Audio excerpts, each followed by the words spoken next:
Turgun sotib qo'ygan Gentra'miz 2019 avtomat korobka Gentra'mizni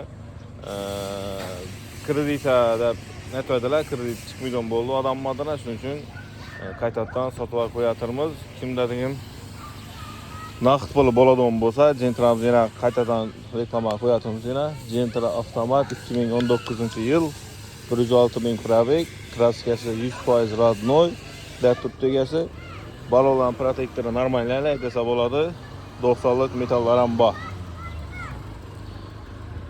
Naqd puli bo'ladigan bo'lsa 99 million so'mdan yashirib beramiz deb turibdi. Ashkalari. Mana shu yan turibdi. Lukam bor, luki.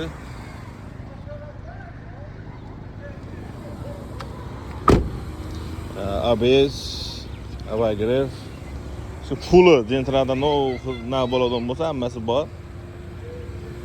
Yil 2019, 106 ming probeg, klassika родной, avtomat korobka Gentra. Havolashaversalar ekranda nomer qo'yaman. Naqd puli bo'ladiganlar bo'lsa 99 ming so'mdan yashirib beradi. Оформлениясidan generallik kerak bo'lsa generallik, оформлениясidan umuman muammosi yo'q.